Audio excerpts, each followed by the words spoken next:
Hi, it's Steve from PartSelect. Today we're going to show you how to change a drain pump on your washer. It's a really easy job. All we're going to need is a Phillips screwdriver and a 5/16 nut driver. Let me show you how we do it. Now before we begin this repair, the first thing we should do is disconnect the power to the washer. Simply pull the plug from the receptacle. Now the first step in this repair will be to remove the front panel. There are two Phillips screws, about an inch in from either side, just under that lip. So either with a stubby Phillips screwdriver or pull the machine forward enough so that you can tilt it back and remove those two screws.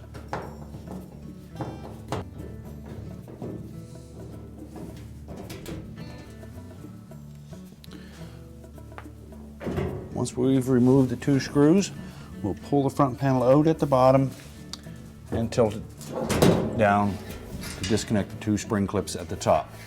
Now we can set that aside. Now that we have the front panel removed, we see that the pump is located in the right front corner. So we'll remove the two clamps for the inlet hose and the outlet hose. These style of clamps require loosening the screw first and then giving them a sharp bump to loosen them, and then just pull the clamp out of the way. Now there will be water in both of these hoses, so either have a towel handy or a bucket to catch the excess water in.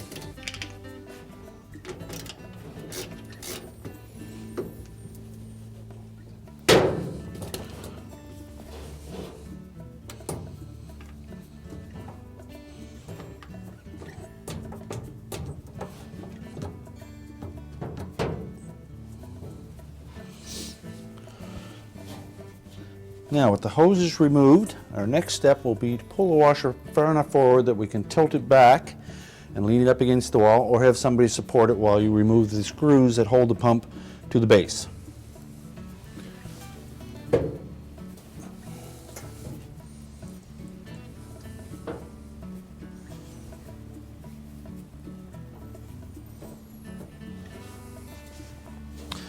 Next we'll roll the pump belt off. Set that aside, and then we'll remove 3 5/16 screws.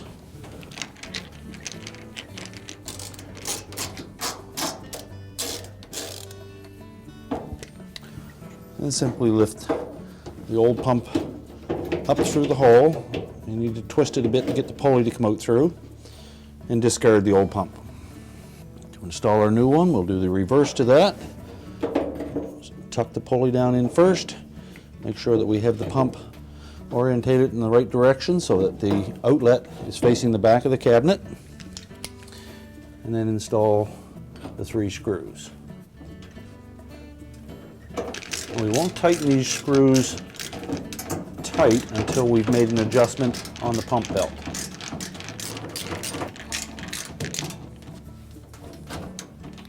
Just leave enough slack that the pump will slide side to side relatively easily. Now before we put the belt back on, we'll inspect it to make sure it's not glazed or burnt in any spot. If it is, it'll need to be replaced, and you need to replace it with the original manufacturer's equipment. Slide the belt onto the motor pulley, roll it onto the pump pulley, and our adjustment will be the distance between the two sides of the belt as we squeeze it together. Then pull the belt in to about a 1/4 inch gap between it at the center, and that's where we'll tighten the pump up. The pump belt is meant to be fairly loose. It doesn't require a lot of power to drive that pump. And if you over tighten it, it will cause the drive belt to be loose and it won't spin properly. So just snug those up. Recheck our adjustment, and at about a 1/4 inch space there we should see the motor start to move. Tighten all 3 screws securely.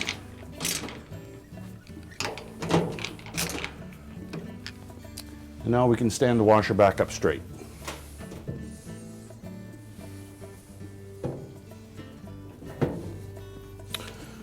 We'll reinstall the inlet and outlet hoses. If either of the clamps are rusted, they should be replaced at that point. And Make sure you have them pointed in a direction where you can loosen them or tighten them.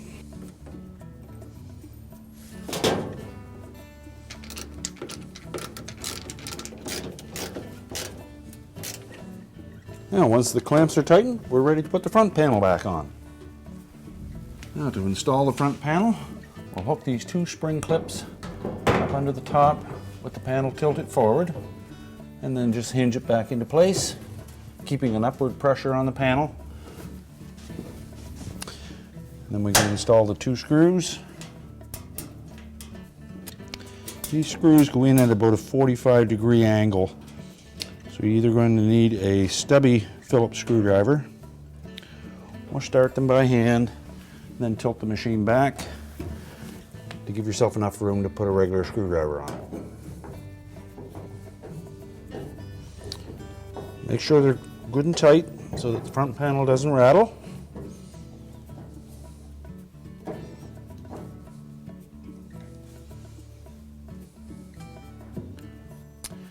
Now we're ready to reconnect the power, and our repair is complete. We told you it was an easy job. Thanks for watching, and good luck with your repair.